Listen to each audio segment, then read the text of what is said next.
Rice వాళ్ళకి నమస్కారం అండి. Welcome back to RY agritech. నా పేరు రవీందర్. ఈరోజు ఫీల్డ్లో భాగంగా మరొక పుచ్చని చూడటానికి రావడం అయితే జరిగింది.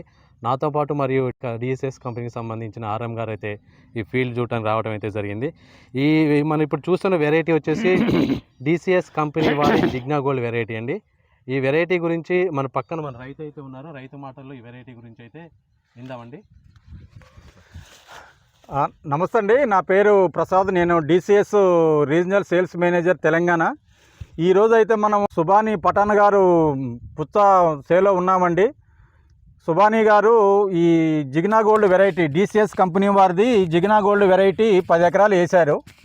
అది ఎలా ఉందో రైతు మాటల్లోనే మనం తెలుసుకుందాము. సుబానీ గారు సార్ నమస్తే అండి. మీ ఊరు ఏ ఊరండి? ఇది సంపత్ నగర్ అని చెప్పేసి టేకులపల్లి మండలం, భద్రాద్రి కొత్తగూడెం. ఈరోజు డేటు 23/7/2026 అంటే జూలై నెల 10 ఎకరాలు జిగ్నా గోల్డ్ వేశారు. ఓకే, ఈ జిగ్నా గోల్డ్ జర్మినేషన్ ఎట్లా అనిపించిందండి మీకు స్టార్టింగ్లో? జర్మినేషన్ బాగుందండి. పెట్టిన నాటిలో ఏదైనా 95% మొలక శాతం చూపించేసింది మాకు.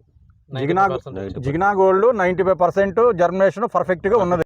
100% అని చెప్పొచ్చు. కాబట్టి అక్కడక్కడ కొంచెం వాటర్ ఫ్లోటింగ్ ఎక్కువ కాడే అంతవరకు ఆగిపోయింది. అంటే ఇప్పటికి ఇది కాపు ఎన్ని రోజులండి? ఇది 50 నుంచి 60 రోజుల లోపల హార్వెస్టింగ్ అయిపోతుంది. ఇప్పుడు ప్రజెంట్ కాపు ఇది 52 రోజులు అండి. 50-55 రోజుల మధ్యలో ఉన్నది. అంటే ఇప్పుడు సుమారుగా ఈ జిగ్నా గోల్డ్ వెరైటీ ఇప్పుడు ఏ సైజు నుంచి ఏ సైజు వరకు ఉందండి? సైజు ఒకసారి చెప్పండి. 2.5 నుంచి 3 కేజీలు వస్తుందండి ఆ సైజుల నుంచి. ఓకే, ఎక్కువ సైజు ఎంతవరకు వస్తుంది? ఎక్కువ సైజు 3.5 కేజీల వరకు ఉందండి. 3.5 అంటే ఇంకా ఇప్పుడు సైజు పెరుగుదలలో ఉంది. ఇప్పుడు పెరిగే స్టేజ్ కాబట్టి మనకైతే 4 నుంచి మాక్సిమం 6 కేజీల వరకు అయితే ఇంకా 10-12 రోజుల దాకా పెరుగుదలలోనే ఉంది. 6 కేజీల వరకు అయితే మీకైతే ఉంటది, ఇబ్బంది లేదు. ఎక్స్పెక్ట్ అయితే 6 కేజీలు వస్తుందని ఆలోచనతో ఉన్నాం మేము. అయితే ఇంకొక విషయం ఏంటంటే వాటర్ మిలన్ విషయంలో ఎక్కువ రైతులు కంగారు పడే విషయం ఏంటంటే ఈ కాండం పగుళ్ళ గురించి రైతులు చాలా ఇదవుతూ ఉంటారు. ఇప్పుడు ఈ డిసిఎస్ కంపెనీ వారిది జిగ్నా గోల్డ్ వెరైటీ ఈ కాండం పగుళ్ళ విషయంలో తట్టుకోలేదా? మీ అభిప్రాయంలో చెప్పండి. తట్టుకుంది. కాండం పగుల విషయంలో తట్టుకుంది. కాండం పగులు రావాలి అనే దాంట్లో మనం వాటర్ పెట్టి దీన్ని టైం మెయింటెనెన్స్ చేస్తాం. ఎట్లా అంటే ఈ రోజు కొంచెం తేమ శాతం ఉంది. మనం ఒకవేళ మెడిసిన్ ఎక్కియాలి అనుకున్నాం అనుకోండి, డ్రిప్ లో ఎక్కిస్తాం మేము. ఎక్కియాలి అనుకున్నప్పుడు ఖచ్చితంగా 15 మినిట్స్ 20 మినిట్స్ వాటర్ వదిలి ఎక్కిచ్చేస్తాం. అంతకు మించి మళ్ళీ వదలం. అప్పుడు తేమ శాతం ఎక్కువ అయితే ఏమవుతుందంటే ఆటోమేటిక్గా పగుళ్ళు వచ్చేస్తుంది. ఓకే సుబానీ గారు, ఓవరాల్గా వచ్చేసి మనకి ఎకరానికి వచ్చేసి జిగ్నా గోల్డ్ వెరైటీ ఇప్పుడు సుమారుగా 3 నుంచి 6 కేజీల వరకు ఉంటుందని చెప్పి మీరు చెబుతున్నారు. ఎకరానికి వచ్చేసి దిగుబడి ఎంతవరకు రావచ్చు అనుకుంటున్నారు మీరు? మీ ఎస్టిమేషన్ మినిమం 15 అయితే తగ్గదండి.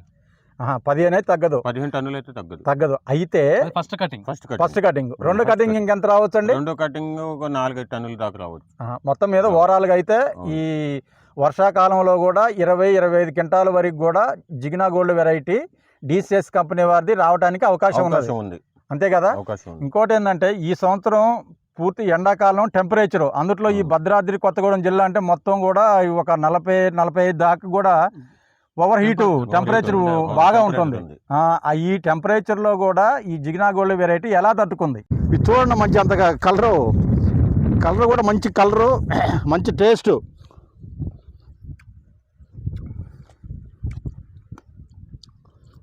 టేస్ట్ కూడా మంచి టేస్ట్ ఉందండి, చాలా బాగుంది.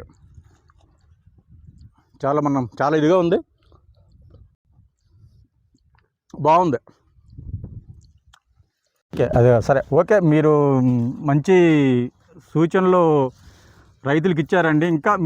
ఇంకా రైతులకి మీరు చెప్పే ఏమన్నా సలహాలు ఏమైనా ఉన్నాయండి ఈ జిగ్నా గోల్డ్ వెరైటీ గురించి? ఇంకోటి ఏంటంటే మీరు వేయటం కూడా ఇదే మొదటిసారి. అసలు ఈ పుచ్చ మీద మీకు ఒక అవగాహన లేదు, ఒక ఐడియా కూడా లేదు. ఈ సంవత్సరం అందుట్లో మీరు డేర్ చేసి 10 ఎకరాలు వేస్తున్నారు. అసలు నిజంగా అది ఒక మిరాకిల్ అను. నెక్స్ట్ ఇప్పుడు అది కూడా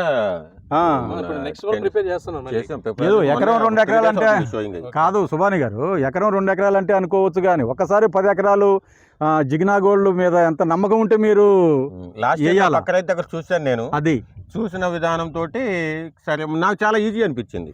అది కూడా ఇప్పుడు ఏంటంటే వర్షాకాలం టైంలో 10 ఎకరాలు డేర్ చేయటం అంటే కంపెనీ మీద నమ్మకం, ప్లస్ ఆ ఇత్తనం మీద ఉన్న నమ్మకంతో మీరు ఇది చేశారు. ఓకే, ధన్యవాదాలండి. ఈరోజు మేము ఇక్కడికి వచ్చి సుభానే గారి ద్వారా కొన్ని విషయాలు మేము తెలుసుకోవడం జరిగింది. మరీ ముఖ్యంగా ఇంకోటి ఏంటంటే ఈ జిగ్నా గోల్డ్ వెరైటీ కీపింగ్ క్వాలిటీ విషయంలో కానీ ఎక్స్పోర్ట్ విషయంలో కానీ చాలా ఇదిగా ఉంటుందండి. మనకి ఎక్స్పోర్ట్ విషయంలో ఒక 30 నుంచి 40 డేస్ వరకు కూడా నిల్వ ఉంటుంది. ఆల్రెడీ మేము మిగతా ఈ ఓవరాల్ తెలంగాణ కానీ ఏపీలో కూడా ఈ జిగ్నా గోల్డ్ వెరైటీని చాలా వరకు కూడా రైతులు వేశారు. ఇది నిల్వ ఉంటోలో మంచి ఇది అనిపించింది. అది ఎలా అనిపించింది అంటే నా పక్క రైతు నాకు తినటం కోసం లాస్ట్ ఇయర్ ఇచ్చింది. నేను ఒక 4 కాయలు ఇంటికి తీసుకెళ్ళి 2 కాయలు నా రూమ్ లో ఉంచుకున్నాను. నేను ఆ మొక్కజొన్న బస్తాల్లో సందులో ఉండిపోయింది సార్. అయినా షాక్ అసలు. ఒక 2వ నెల తర్వాత వచ్చి మళ్ళీ నేను రూమ్ కాడికి వచ్చిన తర్వాత కాయ పాడైపోయి ఉంటది, అసలు చూద్దాం అని చెప్పేసి కట్ చేశానండి. పౌడర్ రాలుతుంది, మస్తుగా ఉందండి కాయ. అసలు మీరు ఈ విషయం నేను మొన్న ఇస్మాయిల్ గారికి చెప్పాను. నేను ఈ విషయంలో అయితే అసలు నేనే నమ్మలేదు సార్. క్వాలిటీ అసలు ఆ విషయంలో అయితే అంత స్టాక్ ఉందంటే నేనే షాక్. అసలు ఏ మాత్రం డ్యామేజ్ లేదు, అసలు కొంచెం కూడా డ్యామేజ్ లేదు. ఒక్కసారి నిజంగా డిసిఎస్ కంపెనీ వాళ్ళకి జిగ్నా గోల్డ్ గురించి ఒక లైక్ ఇవ్వండి. ఓకే అండి, అసలు ఆ విషయంలో అయితే స్టాక్ విషయంలో అయితే నేనే షాక్ సార్. అసలు మామూలు కాదు. ధన్యవాదాలండి, చాలా థ్యాంక్స్. సో విన్నారు కండి రైతు మాటలు అయితే. ఈ రైతు అయితే ఫస్ట్ టైం అయితే ఈ జిగ్నా గోల్డ్ వేయటం అయితే జరిగింది. సో దిగపడి విధంగా అతను చెప్పే మాటలు అయితే మనం విన్నాం కదా. ఎకరానికి వచ్చేసి ఇప్పుడు ఈ టైంలో కూడా, ఈ టెంపరేచర్ టైంలో కూడా ఎకరానికి 20 నుంచి 25 టన్నుల దిగుబడి అయితే తీస్తున్నాం అని ఆ కొత్తగా వేసిన రైతు అయితే చెప్పడం జరిగింది. ఇలాంటి వీడియోల కోసం దయచేసి నా ఛానల్ సబ్స్క్రైబ్ చేయండి. మరిన్ని వీడియోస్ మీ ముందుకైతే తీసుకొస్తానని కోరుకుంటున్నాను. ధన్యవాదాలు.